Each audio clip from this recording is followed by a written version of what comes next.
ये मुख्यमंत्री जी कहते हैं कि अमित शाह डीएमके को नहीं हरा सकते। स्टालिन साहब, आप सही कहते हो, मैं डीएमके को नहीं हरा सकता, मगर तमिलनाडु की जनता डीएमके को हरा सकती है। இந்த நாட்டின் முதல்வர் சொல்கிறார், அமித்ஷா அவர்களால் திமுகவை தோற்கடிக்க முடியாது என்று. அவருக்கு சொல்றேன், அமித்ஷானால தோற்கடிக்க முடியாதுன்னு நீங்க சொல்றது சரிதான்.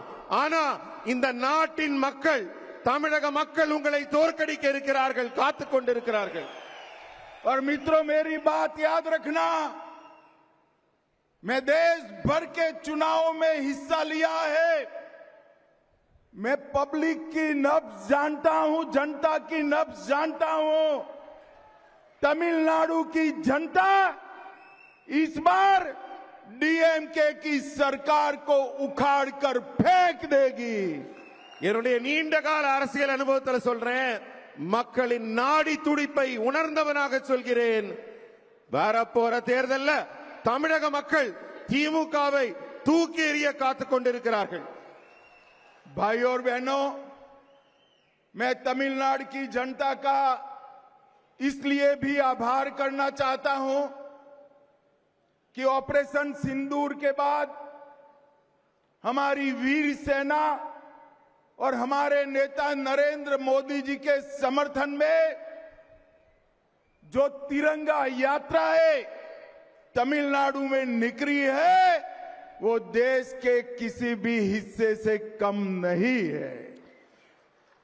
சகோதர சகோதரிகளே, இந்த நேரத்தில் நான் உங்களுக்கெல்லாம் குறிப்பிட்டு சொல்ல வேண்டியது என்னவென்றால், ஆபரேஷன் சிந்தூர் நம்முடைய தேசத்தின் அப்பாவி மக்கள் கொல்லப்பட்ட போது வடக்கிலே நடைபெற்ற அந்த நிகழ்ச்சிக்கு மிகப்பெரிய எழுச்சியும் மிகப்பெரிய ஆதரவும் நாட்டுப்பற்றும் தமிழகத்தில் இருந்து ஒரு ஆதரவு குரல் ஒலித்ததே, அதை நான் நினைவு கூறுகிறேன்.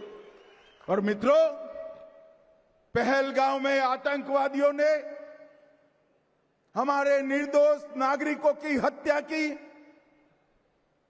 धर्म पूछकर हत्या की, और मोदी जी के नेतृत्व में हमारी तीनों सेनाओं ने पाकिस्तान के घर में घुसकर आतंकवादियों को सफाया करने का काम किया है.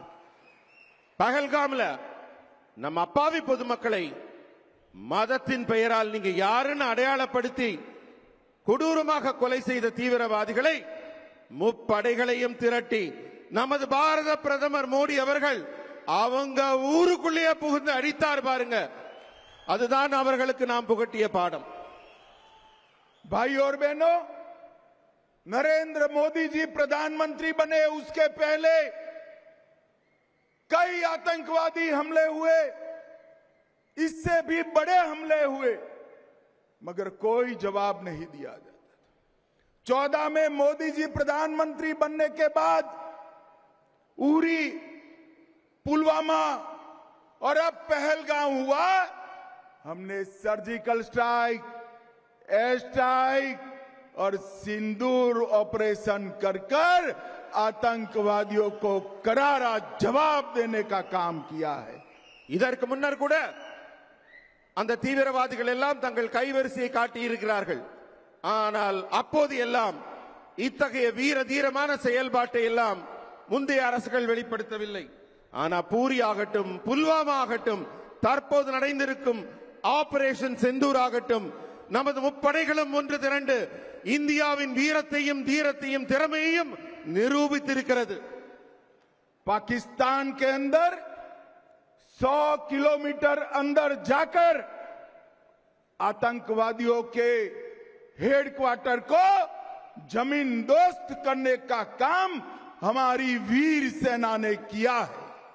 பாகிஸ்தான்ல தீவிரவாதிகள் பதுங்கி இருந்த இடத்துல எல்லாம் 100 கிலோமீட்டர் அவங்க எல்லைக்குள்ள பறந்து சென்று தீவிரவாதிகளின் இருப்பிடத்தை கண்டறிந்து துல்லியமாக தாக்கி அவர்கள் இருப்பிடத்தை மண்ணோடு மண்ணாக்கியது நமது ராணுவம்.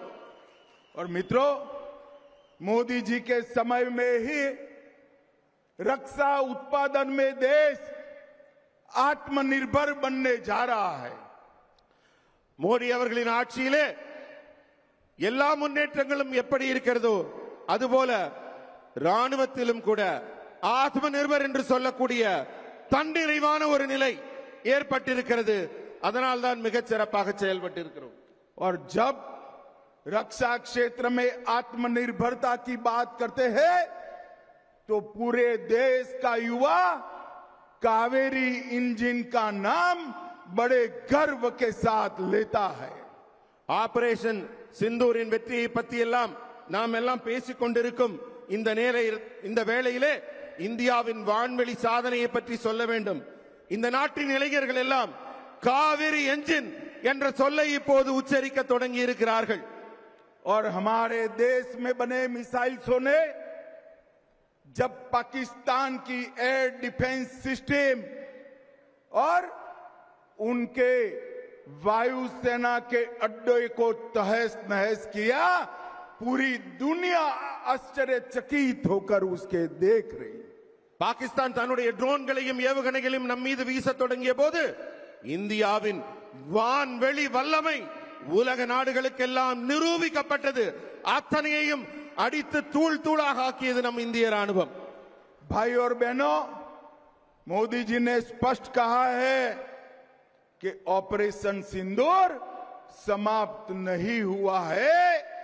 आगे पर भी अगर कोई गोली चलाएगा तो उसका जवाब गोले से दिया जाएगा. மோடி அவர்கள் சொல்கிறார்கள், ஆபரேஷன் சிந்தூர் இன்னும் முடியலங்க. மறுபடி தீவிரவாதிகள் வாலாட்டினால் அவர்கள் இடத்திற்குள் புகுந்து வீடு புகுந்து தாக்கி அவர்கள் அழிக்கப்படுவார்கள் என்பதை இந்த நேரத்திலே நான் நினைவூட்டுகிறேன். भाई और बहनों, 2024 का साल भारतीय जनता पार्टी के कार्यकर्ताओं के लिए एक मील का पत्थर है, माइलस्टोन है. மக்களே, இப்ப வரக்கூடிய 26ஆம் ஆண்டு தேர்தல் பாரதிய ஜனதா கட்சியின் ஒவ்வொரு தொண்டருக்கும் மிக மிக முக்கியமான உயிர்ப்பான அவசியமான ஒரு களமாகும்.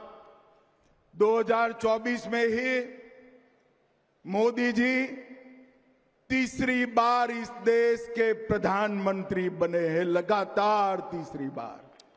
அதே போல 2024ஆம் ஆண்டும் நமக்கெல்லாம் மிக முக்கியமானது.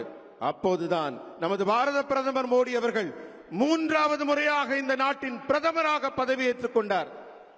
और 2024 में ही ओडिशा में पहली बार पूर्ण बहुमत की भारतीय जनता पार्टी की सरकार बनी. 2024 தான் ஒரிசா மாநிலத்தில் முழு பலத்தோட முழு மெஜாரிட்டியோட பாரதிய ஜனதா கட்சியின் ஆட்சி அங்கு அமைந்தது. हरियाणा में लगातार तीसरी बार सरकार बनी. ஹரியானாலையும் அதே போல மிகப்பெரிய வெற்றியை அங்கு 3வது முறையாக பதிவு செய்யப்பட்டது. और महाराष्ट्र में अब तक की सबसे बड़ी विजय बनाकर भारतीय जनता पार्टी की सरकार बनी.